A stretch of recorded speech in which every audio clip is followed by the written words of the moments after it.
Friends, TNPSC தேர்வுக்கு இன்றைக்கி நம்ம பயாலஜி, அதாவது உயிரியல் பாடத்தை பார்க்க போகிறோம். பாட்டனி, ஜுவாலஜி மற்றும் நுண்ணுயிர்கள் எல்லாம் சேர்ந்தது தான் நம்ம பயாலஜின்னு அழைக்கிறோம். அதில் அடிப்படை அலகு வந்து செல்லுன்னு நம்ம சொல்கிறோம். Fundamental unit of life. Robert Hooke வந்து செல்லை கண்டுபிடிச்சார் 1665. அந்த செல்லை வந்து ப்ரோகரியாட் அண்ட் யூகரியாட் அப்படின்னு நம்ம ப்ரோகரியாட்டில் நியூக்ளியஸ் இல்லை. எக்ஸாம்பிள் வந்து பாக்டீரியா, சைனோஃபைட்ஸு. யூகரியாட்ஸில் தெளிவான நியூக்ளியஸ் இருக்குது. அதுதான் பார்த்தீங்கன்னா வளர்ந்த உயிரினங்கள், தாவரங்கள், மனிதர்கள், விலங்குகள், பாசி, இவையெல்லாம் யூகரியாட்னு சொல்கிறோம் நம்ம. அதே போல் விலங்கு செல், தாவர செல்லுகளும் சில அடிப்படையான வித்தியாசங்கள் இருக்குது. அதை பற்றி நம்ம பார்க்குறோம். இப்போ தாவர செல்லில் செல் சுவர் அப்படின்னு இருக்குது. தாவர செல்லில் செல் சுவர் உண்டு. விலங்கு செல்லில் செல் சுவர் கிடையாது, செல் மெம்பரேன் அது மட்டும்தான் இருக்குது. இப்போ தாவர செல்லில் மட்டும் நம்ம பார்க்குறோம். இல்லை எல்லாம் இருக்க மாதிரி தாவர செல்லில் செல் வால் இருக்குது, மைட்டோகாண்ட்ரியா இருக்குது, கோல்கி காம்ப்ளெக்ஸ் இருக்குது, நியூக்ளியஸ் இருக்குது. நியூக்ளியஸ் இருக்குது. இந்த தாவர செல்லில் நியூக்ளியஸ்க்கு வந்து பார்த்திங்கன்னா அந்த செல் மையத்தில் இருக்காது, கொஞ்சம் ஓரமாக இருக்கும். ஏன்னா இந்த வாக்யூல் இருக்குது பார்த்திங்களா, இந்த வாக்யூல் அது வந்து ஸ்டோரேஜ் ஏரியான்னு நம்ம சொல்கிறோம். தேவையில்லாத கழிவுகளை இந்த பக்கம் சேமித்து வைக்கக்கூடிய வாக்யூல் இருக்கிறதுனால இந்த நியூக்ளியஸ் ஆனது கொஞ்சம் மையத்தில் இல்லாமல் தள்ளி இருக்கும். அடுத்தது குளோரோபிளாஸ்ட் இருக்குது. பசுங்கணிகம்னு சொல்லலாம் இல்லையா, அந்த குளோரோபிளாஸ்ட்டு இந்த தாவர செல்லில் இருக்குது. விலங்கு செல்லில் இது கிடையாது.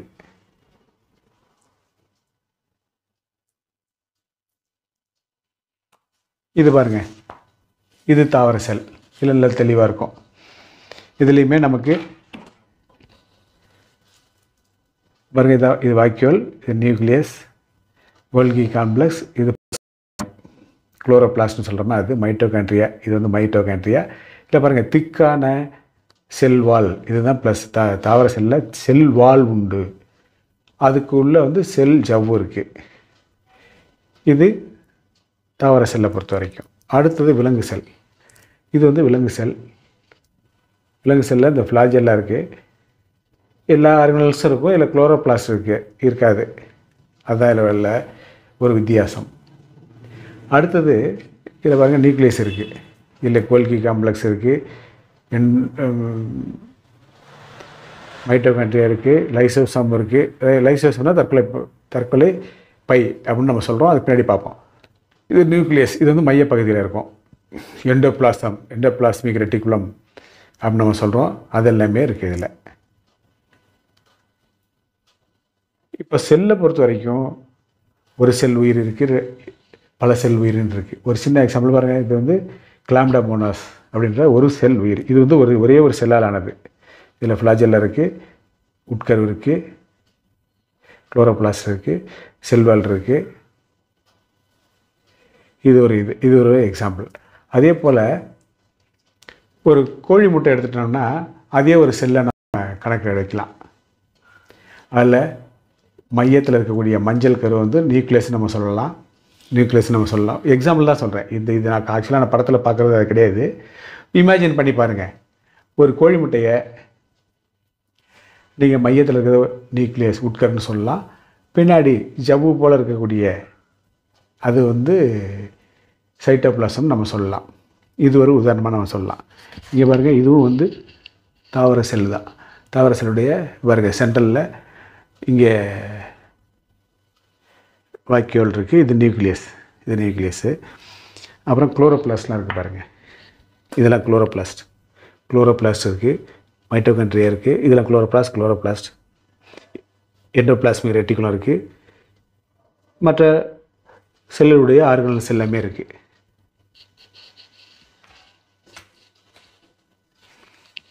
விலங்கு செல்லில் சிலியா என்ற அமைப்பு இருக்குது. இதில் பாருங்கள், சிலியா என்ற அமைப்பு இருக்குது.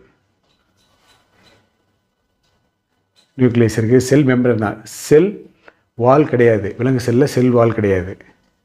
எண்டோபிளாஸ்மிக் ரெட்டிகுலம் இருக்குது. சென்ட்ரியோல் இதில் இருக்குது. அப்புறம் லைசோசோம். பெரும்பாலும் விலங்கு செல்லில் தான் விலங்கு செல்லில் தான் பெரும்பாலும் இந்த லைசோசோம் இருக்குது. லைசோசோம் என்பது ஒரு விதமான தற்கொலை பை அப்படின்னு நம்ம சொல்கிறோம். அது என்னென்னு பண்ணி பார்ப்போம். Cell wall is a product of the cytoplasm. Cytoplasm தான் செல் வால் உருவாகுது. பிளாஸ்மா மெம்பரை வந்து செமி பெர்மியபிள் பிளாஸ்மா. இது is also called unit membrane, plasma membrane அப்படின்றது. இப்போ யூகேரியட் சொன்னோம் இல்லையா, ஒரு செல் பல செல்ன்றது. உதாரணத்துக்கு பாக்டீரியா, இதில் பார்த்தீங்கன்னா Protista and ஃபஞ்சை and plants animal. இந்த ப்ரோகேரியட்டில் நியூக்ளியஸ் இல்லை.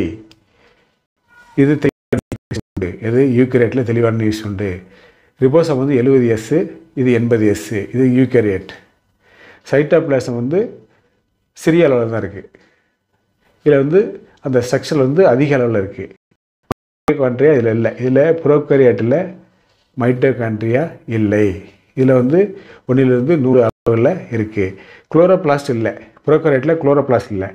யூகேரியட்டில் வந்து இருக்குது. ஆல்கே மற்றும் பிளான்ட்ஸில் அந்த குளோரோபிளாஸ்ட் இருக்குது. செல் டிவிஷன் வந்து பைனரி ஃபிஷன், அதாவது பிளவு முறையில் செல் டிவிஷன் நடைபெறுது. இதில் வந்து மைட்டாசிஸ் என்கிற உடலை செல் பிரிவும், மியாசிஸ் என்கிற இனப்பெருக்க செல் பிரிவும் இதில் நடைபெறுகிறது. இதில் வந்து இது வந்து சிறிய ப்ரோகேரியேட்டை பொறுத்த வரைக்கும் மெம்பரேன் சுற்றி இது கிடையாது. ஆனால் இதில் பார்த்திங்கன்னா எல்லாமே யூகேரியேட்டில் வந்து மெம்பரேன் பவுண்டு ஆர்கன்ஸ் இருக்குது. தாவர செல் விலங்கு செல்லை விட பெருசு. தாவர செல்லில் சுவர் உண்டுன்னு சொல்லியிருக்கோம். இதில் தாவர செல்லில் லைசோசோம் சென்ட்ரியோல் எதுவும் இல்லை, ஆனால் குளோரோபிளாஸ்ட் உண்டு.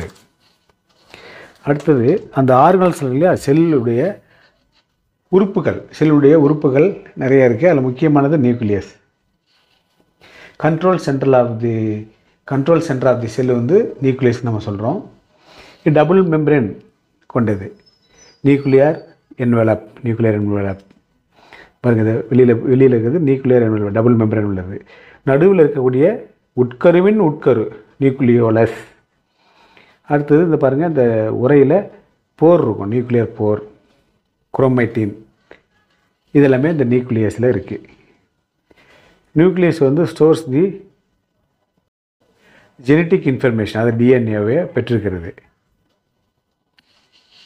அடுத்தது ரிபோசோம் அப்படின்னு சொல்கிறோம் இல்லையா, அது protein are the site of protein உற்பத்தி செய்வது ரிபோசோம். லார்ஜ் சப்யூனிட்டு, ஸ்மால் சப்யூனிட்டுன்னு இருக்குது பாருங்கள். இது எங்கே இருக்குது?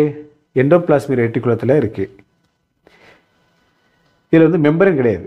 ரிபோசோம்ஸில் ஹேவ் நோ மெம்பரேன். இன் யூகேரியட்ஸில் அநேகமாக சைட்டோபிளாஸ்மினுடைய பரவலாக இது காணப்படுகிறது. மைட்டோகாண்ட்ரியா, குளோரோபிளாஸ்ட் அண்ட் நியூக்ளியோலியில் கூட இந்த ரிபோசோம்கள் இருக்கின்றன. அடுத்தது எண்டோபிளாஸ்மிக் ரெட்டிகுலம். அதில் 2 இருக்குது. செர் என்று சொல்லக்கூடியது, அடுத்து ஆர்இஆர்ஆர் என்று சொல்லக்கூடியது. செர் என்பது smooth endoplasmic reticulum filled with fluid. Lipid மற்றும் கார்போஹைட்ரேட் ப்ராசஸில் இவை ஈடுபடுகின்றன. ஆர்இஆர் என்பது ரஃப் எண்டோபிளாஸ்மிக் ரெட்டிகுலம். அதாவது இதில் பார்த்தீங்கன்னா ரிபோசோம் ஒட்டி இருக்குது பார்த்தீங்களா. முன்ன ஏற்கனவே பார்த்தோம், அந்த ரிபோசோம் வந்து இந்த எண்டோபிளாஸ்மிக் ரெட்டிகுலத்தில் ஒட்டிகிட்டு இருக்கு. இதெல்லாம் ஃப்ளூயிட், உள் பக்கம் ஃப்ளூயிட் இருக்குது. அந்த எண்டோபிளாஸ்மிக் வெளிப்புறத்தில் ரிபோசோம்கள் ஒட்டி கொண்டிருக்கின்றன. இந்த வாக்கியோல் பார்த்த பாருங்க, அது வந்து உணவு மற்றும் தண்ணீரை சேமித்து வைக்கிறது. மைட்டோகாண்ட்ரியன், இதை வந்து ஆற்றல் சாலை, பவர் ஹவுஸ் ஆஃப் செல் அப்படின்னு நம்ம சொல்கிறோம். இது வந்து சக்தியை உற்பத்தி செய்கிற, produce energy for ATP synthesis, energy transactions இதெல்லாமே நடைபெறுகிறது.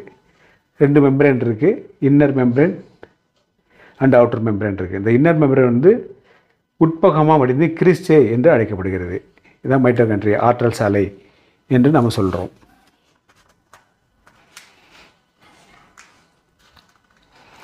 இந்த மைட்டோகாண்ட்ரியா எப்படி இருக்குது?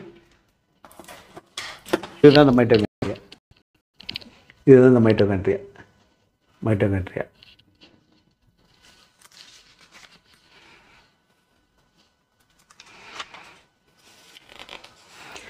அடுத்தது நிறமிகளை பொறுத்த வரைக்கும் பிளாஸ்டிட்ஸ் நம்ம சொல்கிறோம். 3 வகையான பிளாஸ்டிட்ஸ் இருக்குது. பிளாஸ்டிட்ஸ்னால் நிறமிகள். குளோரோபிளாஸ்ட், குரோமோபிளாஸ்ட் அண்டு லீகோபிளாஸ்ட்னு இருக்குது. இந்த குளோரோபிளாஸ்ட்னால் அது தாவரங்கள் இருக்குது தெரியும். குரோமோபிளாஸ்ட்னால் ஃபேட் சாலிபிள், அது carotenoids pigments like xanthophyll, carotene, yellow, orange, red இதெல்லாமே குரோமோபிளாஸ்ட்னு நம்ம சொல்கிறோம்.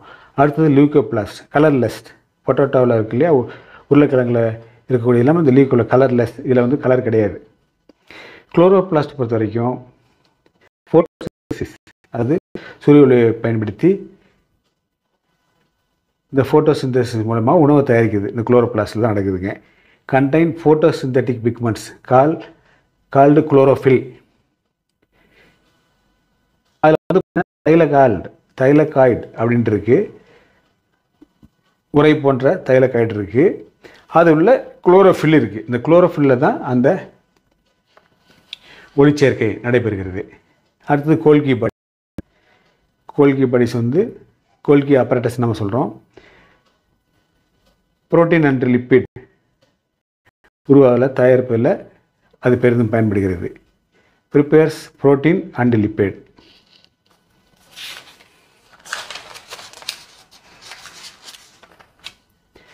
வாக்யூல்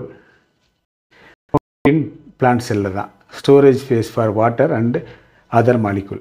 சைட்டோபிளாசம்னு பார்த்தீங்கன்னா இந்த கோழிமுட்டையில் நம்ம சொன்னோம் இல்லையா, தண்ணீர் போன்ற பகுதி, அது உதாரணத்துக்கு சொன்னோம். அந்த cytoplasm gelatinous liquid, water, salts and various organic மாலிகுல்ஸ்லாம் அதில் இருக்குது. லைசோசோம் அப்படின்னு என்ன சொல்கிறோம்? லைசோசோம் என்பது தற்கொலை பைகள் நம்ம சொன்னோம். அனிமல் செல்ஸ்லாம் விலங்கு செல்லில் அதிகமாக இருக்குது. ஏதாவது ஒன்று தாவர செல்லில் ஏதோ ஒன்று ரெண்டு இருக்குது.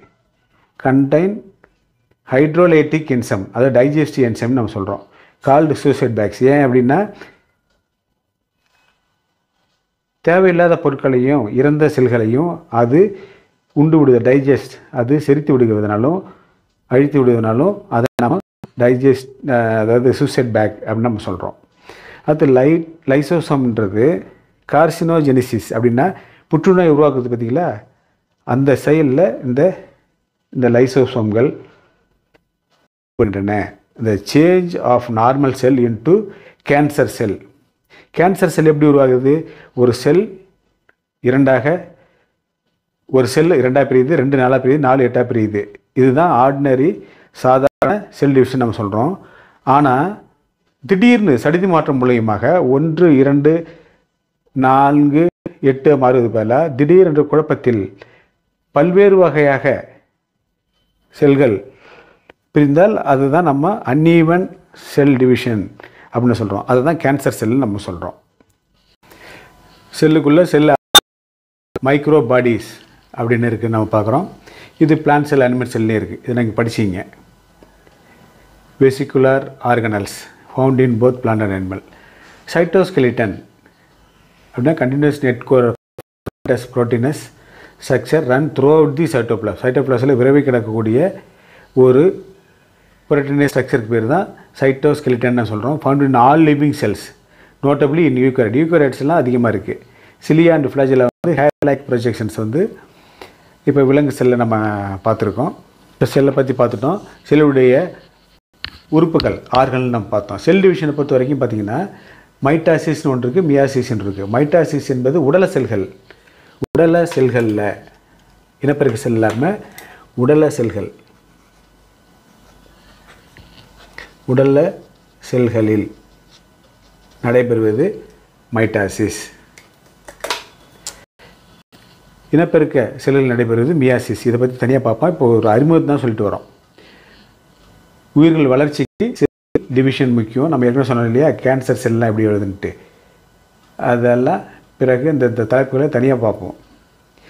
அடுத்து உலகம், தாவர உலகம், விலங்கு உலகம் எல்லாமே பார்த்திங்கன்னா 2 பெயரிட்டு முறை அழைக்கப்படுகிறது. இதில் கரோலிஸ் லின்னேயஸ், இதில் பார்த்திங்கன்னா லின்னேயஸ் என்பவர் கரோலிஸ் லின்னேயஸ் அப்படின்னா இரு வகைப்பாட்டு இரு சொற்பெயர் முறையை கண்டுபிடிச்சவர் கரோலினியஸ். இதன்படி பார்த்தீங்கன்னா உலக சிற்றினத்திலிருந்து மேலே பார்த்தீங்கன்னா பெரிய பிரிவு வந்து உலகம், அதை கிங்டம்னு சொல்கிறோம். பிரிவு ஃபில்லம் அப்படின்னு சொல்கிறோம். வகுப்பு கிளாஸ்ன்னு சொல்கிறோம். துறை அல்லது வரிசையை வந்து ஆர்டர்னு சொல்கிறோம். அடுத்தது குடும்பம் ஃபேமிலின்னு சொல்கிறோம். அடுத்தது பேரினம் ஜீனஸ்ன்னு சொல்கிறோம். சிற்றினம் ஸ்பீசிஸ், இது வந்து எஸ், ஸ்பீசிஸ் வந்து சிற்றினம்னு நம்ம சொல்கிறோம். இதுதான் வகைப்பாட்டியல்ல நம்ம பார்க்க போகிறது. அடுத்தது இந்த தாவர உலகத்தையே பார்க்கும்போது எப்படி பிரிக்கிறோம்? பூக்காத தாவரங்கள், பூக்கும் தாவரங்கள் அப்படின்னு நம்ம பார்க்குறோம். பூக்காத தாவரங்களில் கிரிப்டோகம்னு சொல்கிறோம். பூக்கும் தாவரங்களில் பெனிரோகேம்ஸ் அப்படின்னு நம்ம சொல்கிறோம். இப்போ பூக்கும் தாவரங்கள், பூக்காத தாவரங்கள் மட்டும் பார்ப்போம். பூக்காத தாவரங்கள் எதெல்லாம் இருக்குது? தாலோஃபைட்டா, பிரயோஃபைட்டா, டெவிடோஃபைட்டான்னு இருக்குது.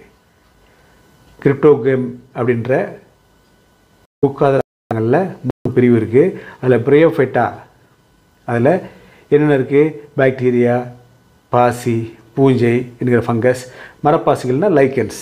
இது எல்லாமே பூக்காத தாவரங்களில் இருக்குது. பூக்கும் தாவரங்கள் பெரும்பாலான தாவரங்கள் அந்த ஆஞ்சியோஸ்பம் சொல்கிறியா, இவை எல்லாமே இந்த பூக்கும் தாவரங்கள். பெனிரோகேம் அப்படின்னு சொல்லும்போது ஜிம்னோஸ்பம்னு ஒன்று இருக்குது, ஆஞ்சியோஸ்பம் அப்படின்னு ஒன்று இருக்குது. ஆஞ்சியோஸ்பம் தான் நம்மளுடைய பெரும்பாலான தாவரங்கள். இதில் வந்து மோனோகாட் அண்ட் டைகாட்னு சொல்கிறோம். ஒரு வித்திலை, 2 வித்திலை. இப்போ நெல் தாவரம் பார்த்துருங்க இல்லைங்களா, அது முளைச்சி வரும்போது பார்த்தீங்கன்னா ஒரே ஒரு விதை மட்டும்தான் இருக்கும், இலையும் ஒன்று தான் இருக்கும்.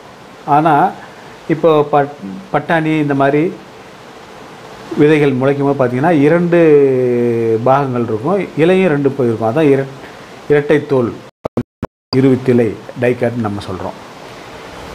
தாவர உலகம் இருக்குது, அது பூக்காத தாவரங்கள் இருக்குது, பூக்கும் தாவரங்கள் இருக்குது. பூக்காத தாவரங்களில் தாலோஃபைட்டா, பிரயோஃபைட்டா, டெவிடோஃபைட்டான்னு சொல்கிறோம். அந்த பிரயோஃபைட்டாவுடைய பகுதியை பார்க்கும்போது பாக்டீரியா, பாசி, பூஞ்சை, மரப்பாசி என்று லைக்கன் நம்ம சொல்கிறோம். அடுத்தது பூக்கும் தாவரங்களில் பெனிரோகம்னு சொல்கிறோம். அதில் ஜிம்னோஸ்பம், ஆஞ்சியோஸ்பம் இருக்குது. அந்த ஆஞ்சியோஸ்பமில் ஒரு வித்திலை, 2 வித்திலை அப்படின்னு நம்ம சொல்கிறோம். இது வந்து கிளாசிஃபிகேஷன் தாவரங்கள். அடுத்து உயிரியலில் பார்த்திங்கன்னா தற்சார்பு, அது சுயஜீவிகள், தானே உணவை தயாரிக்கும் பசுந்தாவரங்கள், ஆட்டோட்ராப்ஸ் நம்ம சொல்கிறோம். அடுத்தது பிற சார்பு ஜீவிகள், ஹெட்ரோட்ராபிக், பிற உயிரிலிருந்து உணவை பெறும். அதை பல வகையாக பிரிக்கிறோம். தாவரங்களில் இருந்து உணவு எடுத்திங்கன்னா அதை ஹெர்பிவோர்ஸ்ன்றோம், கால்நடைகள். மிஷம் உணவு சாப்பிட்டுச்சுன்னா சிங்கம், புலிலாம் இருக்குது பாருங்கள், அது கார்னிவோரஸ். அனைத்து உண்ணிகள், மனிதன் பாருங்கள் தாவரங்களையும் சாப்பிடுவான், விலங்குகளையும் சாப்பிடுவான். மட்குண்ணிகள், சேப்ரோஃபைட்ஸ், பூஞ்சை, பாக்டீரியா இறந்து மக்கிய உடலிலிருந்து உணவை பெறுகிறது. அதனால தான் இதை சாப்ரோஃபைட்ஸ், மட்குண்ணிகள் சொல்கிறோம். ஒட்டுண்ணிகள்னால் பாராசைட், பேன், நாடா, புழலாம் பார்த்தீங்கன்னா ஒரு உயிரில் சார்ந்து அந்த உயிரின் செல்களிலிருந்து உணவை பெறுகிறது தான் ஒட்டுண்ணிகள் அப்படின்னு நம்ம சொல்கிறோம். வைட்டமின்கள் ஒரு பார்க்கும்போது தனியாக பார்ப்போம். இப்போ வந்து பார்த்திங்கன்னா நீரில் கரையும் வைட்டமின்களில் B and C இருக்குது. கொழுப்பில் கரையக்கூடிய வைட்டமின் பார்த்தீங்கன்னா ADEK. பாக்டீரியா ஒரு செல் உயிரி, பூஞ்சை பல செல் உயிரி. நுண்ணுயிர்கள் வகைன்னு பார்த்தீங்கன்னா 3 இருக்குது, பாக்டீரியா, பூஞ்சை அண்ட் வைரஸ். வைரஸ் வந்து செல்களற்ற உயிரி. இப்போ வைரஸ் தான் ரொம்ப டேஞ்சராக குறிப்பிடப்படுகிறது. அது வந்து ப்ரோகோரைட்டு தான். லத்தீன் மொழியில் விஷம், நச்சு. வைரஸ் பற்றிய படிப்புக்கு பேர் வைராலஜி.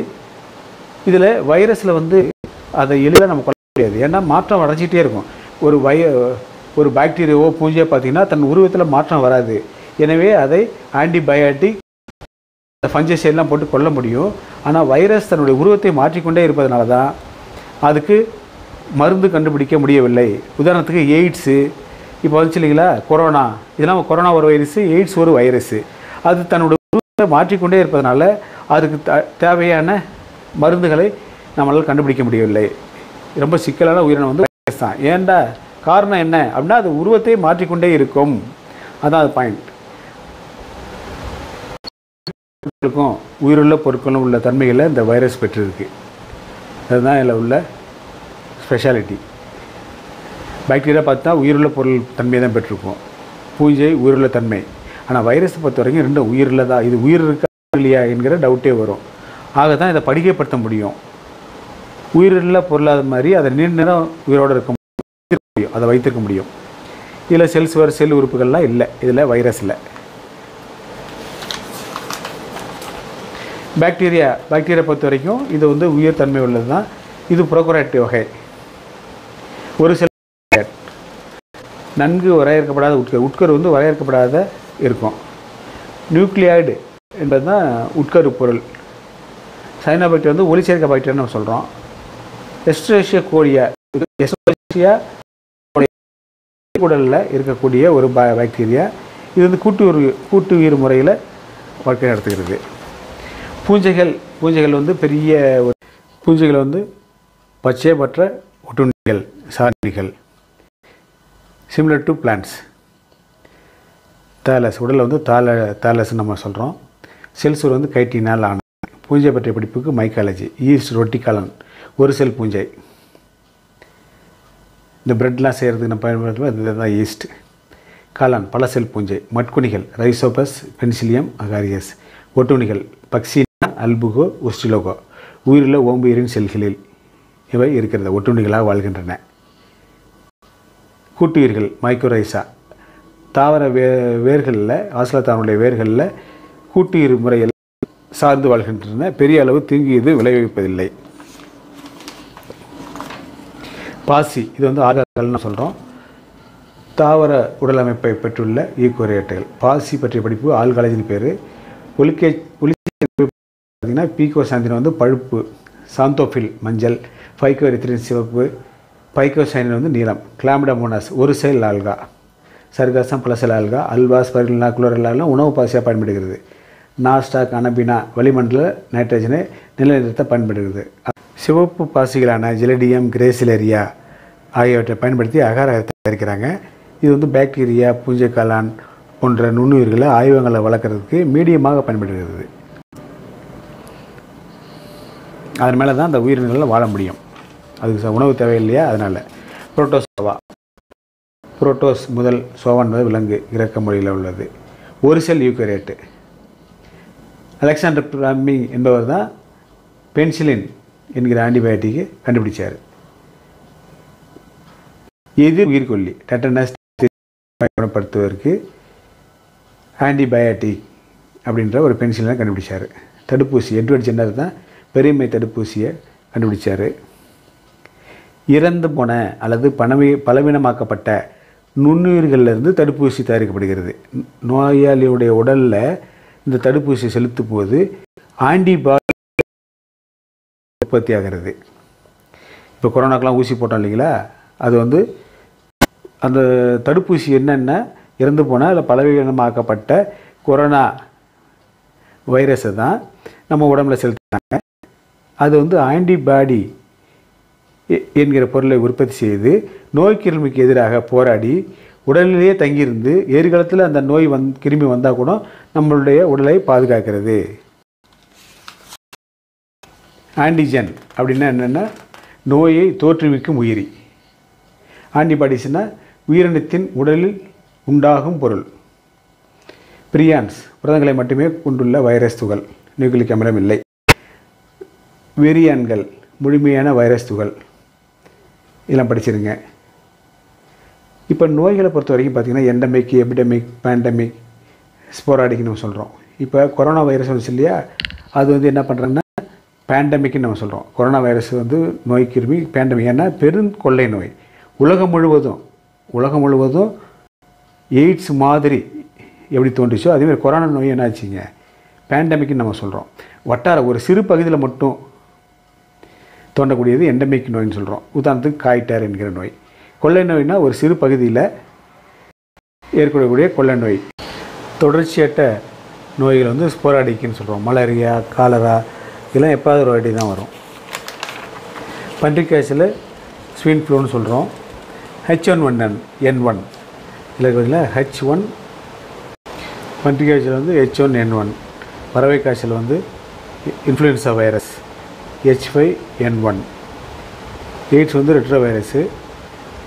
RV144 என்ற தடுப்பூசி சோதனை மருந்து முயற்சி செஞ்சாங்க. 2014 ஆய்வறிக்கை ஏற்பட்டது.